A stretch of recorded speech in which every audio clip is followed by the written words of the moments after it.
Hello. बच्चों ने ना परेशान कर रखा है।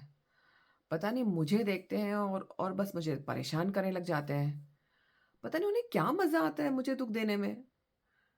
अच्छे भले तो खेल रहे थे, अब मुझे देखा नहीं कि बस शुरू हो गए। पता नहीं अब मैं क्या करूँ इनका? कुछ समझ ही नहीं आता है।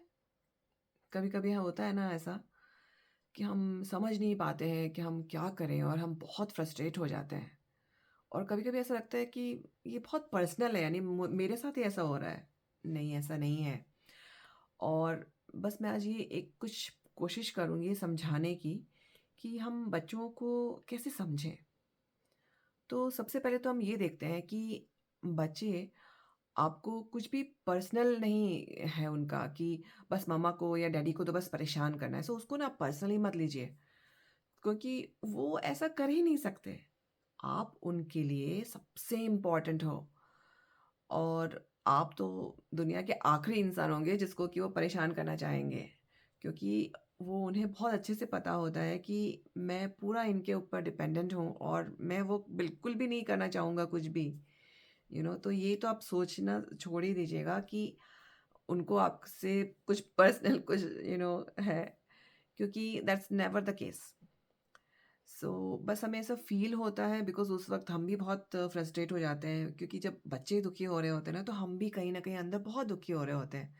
लेकिन अब उस वक़्त बिकॉज़ इमोशंस इतने हाई चल रहे होते हैं कि हमें हमें समझ में नहीं आता। हमें ऐसा लगता है कि वो दुखी हो रहा है और मैं भी इतनी दुखी हो रही हूँ और बस सभी दुखी हो रहे हैं, तो ये चल क्या रहा है? क्योंकि हम सब बहुत कनेक्टेड हैं ना, इसीलिए ऐसा होता है। लेकिन ऐसा नहीं है, वो आपसे बहुत प्यार करते हैं और आपको तो बिल्कुल भी परेशान नहीं करना चाहते हैं। ये एक चीज़ बिल्कुल ध्यान रखिएगा। क्यों? क्योंकि जब हम किसी भी चीज़ को पर्सनली नहीं लेते हैं, तो हम उसको समझने की कोशिश अच्छे से कर पाते हैं। क्योंकि उस वक़्त हमारा मन शांत होता है, गुस्से में नहीं होते हैं और शांत मन से जब हम देखेंगे ना, तो हमें चीज़ें बेहतर समझ में आएँगी। तो बस ये एक पहला पॉइंट था जो मुझे बताना बहुत ज़रूरी था कि इसको पर्सनली ना लीजिए बिल्कुल। और दूसरा, ये आप समझने की कोशिश कीजिए कि ये बिहेवियर क्यों कर रहे हैं। जनरली बच्चे जो होते हैं वो जो भी अंदर फ़ील कर रहे होते हैं वही बाहर भी प्रोजेक्ट करेंगे।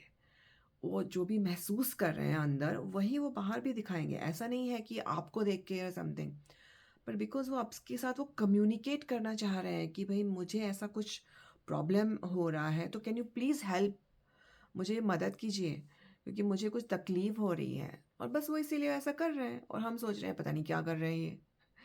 सो मेन तो पॉइंट यही है कि आप उनके बिहेवियर से थोड़ा आगे जाके सोचिए कि क्यों ऐसा कर रहे हैं और थोड़ा समझने की कोशिश कीजिए कि उन्हें क्या तकलीफ़ हो रही है कि जो वो आपको बताने की कोशिश कर रहे हैं, ताकि आप उन्हें उस नज़रों से नहीं देखें कि पता नहीं क्या है, पता नहीं क्यों ऐसा कर रहे हैं।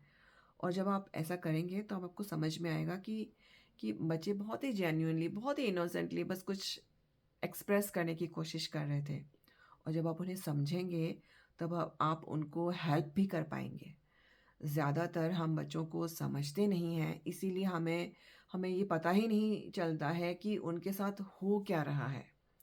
और जब हमें समझ में नहीं आता है तो हम फ्रस्ट्रेट हो जाते हैं और जब हम फ्रस्ट्रेट हो जाते हैं तो हम गुस्सा करते हैं और गुस्सा करने से तो वैसे भी फिर हमारा माइंड बंद हो जाता है और हम वैसे भी कुछ भी नहीं कर सकते। तो प्रॉब्लम जो इतना था वो अब इतना हो जाएगा। तो बस ऐसा ना करें, समझने की कोशिश करें, पर्सनली ना लें और आप फिर देखेंगे कि कितना आसानी से आप बच्चों को फिर हैंडल भी कर पाएँगे, क्योंकि आप अब समझ सकते हैं, क्योंकि आप शांत हैं। तो आज मैंने ये पहला वीडियो बनाया है कि how to understand the children, अपने बच्चों को कैसे समझें। तो अगर आपको इससे रिलेटेड कोई इनसाइट आ रही हो तो प्लीज़ मेरे साथ शेयर ज़रूर कीजिएगा। और until next time, be mindful, be watchful and happy parenting.